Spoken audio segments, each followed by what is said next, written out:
अस्सलामुअलैकुम। आज फिर हम हाजिर हुए हैं एक नए केस की तफसील के साथ। मियाँ इकराम ऑफिसेज इन्फो टीवी।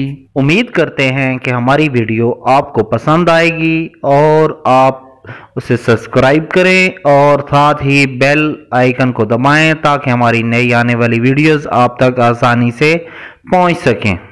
आज हम जिस केस के बारे में बात करने जा रहे हैं उसका नाम है एनओसी। एनओसी महकमाना इजाज़त। यानी कि अगर आप किसी गवर्नमेंट के दायरे में काम कर रहे हैं और उससे बेहतर सर्विस के लिए आप अप्लाई करना चाहते हैं तो आपको महकमाना इजाज़त की ज़रूरत होती है। महकमे से एनओसी लेना लाजिम होता है, जिसके लिए केस को मुकम्मल करने के लिए जिन कागजात की ज़रूरत पड़ती है वो आपकी स्क्रीन पर इस वक्त दिखाए जा रहे हैं, जिन्हें सीरियल नंबर के तौर पर लगाया गया है। इन कागजात की कापी साफ और वाज़ह होनी ज़रूरी है। डॉक्यूमेंट में सबसे पहले नंबर पर हाथ से लिखी हुई दरख्वास्त आती है। अगर आप सेकेंडरी विंग में काम कर रहे हैं तो ये दरख्वास्त आप डिस्ट्रिक्ट एजुकेशन ऑफिसर सेकेंडरी को लिखेंगे। अगर आप पार्लियामेंट्री विंग में काम कर रहे हैं तो ये एप्लीकेशन आपने डिप्टी डिस्ट्रिक्ट एजुकेशन ऑफिसर को लिखनी है। इसमें कुछ चीज़ों का ख्याल आपने रखना है। एक तो आपने ये बताना है कि इस वक्त आप किस सीट पर किस इदारे के अंदर काम कर रहे हैं, और दूसरे नंबर पे आपने इसमें ये बात वाज़ह करनी है कि आप किस सीट के लिए अप्लाई कर रहे हैं, किस वैकेंसी के लिए अप्लाई कर रहे हैं, और उसके मुतल्लिका उसकी एडवर्टाइजमेंट की भी आपने एप्लीकेशन के अंदर वजाहत करनी है। और इसको मज़ीद नमूने के तौर पर आपकी स्क्रीन के ऊपर दिखाया जा रहा है। दूसरे नंबर पे आता है कॉपी ऑफ CNIC, यानी आपने अपने कमीशनाती कार्ड की कॉपी लगानी है जो कि वाज़ह और साफ़ होनी चाहिए। तीसरे नंबर पे आप अपनी पे स्लिप लगाएंगे जो कि लेटेस्ट मंथ की होनी चाहिए। चौथे नंबर पे आता है अप्लाइंग फॉर्म। वो फॉर्म जिस आप वैकेंसी के लिए अप्लाई कर रहे हैं, जिस महकमे में अप्लाई कर रहे हैं, वहाँ से उनकी वेबसाइट के ऊपर एक फॉर्म मिलता है जो कि आपने उस फाइल के अंदर लगाना है।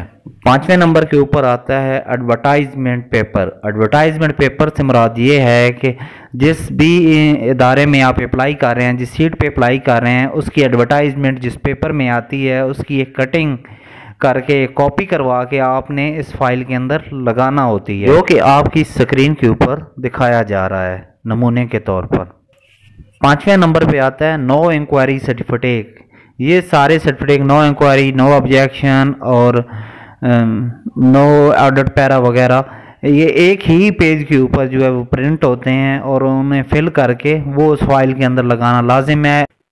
अगर आप एजुकेशन डिपार्टमेंट के सेकेंडरी विंग के अंदर काम कर रहे हैं तो आपका हेडमास्टर जो है वो ये जारी करेगा और काउंटर साइन आपका डिस्ट्रिक्ट एजुकेशन ऑफिसर सेकेंडरी उसको करेगा। अगर आप एलिमेंट्री विंग के अंदर काम कर रहे हैं तो आप स्कूल का हेडमास्टर और AEO जारी करेंगे ये सर्टिफिकेट, और counter sign deputy DO elementary करेगा।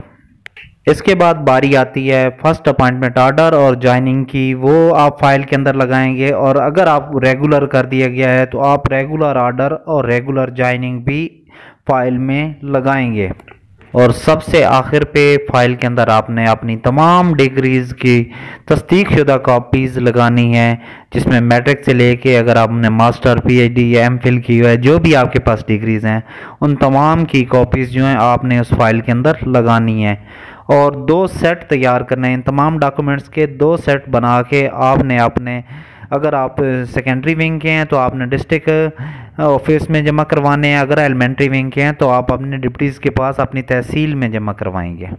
एक बार फिर बता रहे हैं कि फ़ाइल के अंदर जितने भी कागजात लगने हैं, जितनी भी कॉपीज़ लगनी हैं, वो तमाम जो हैं किसी भी गज़टेड ऑफिसर से तस्दीक शुदा होना चाहिए। बेहतर तो ये है कि आप अपने DDO से करवाएं या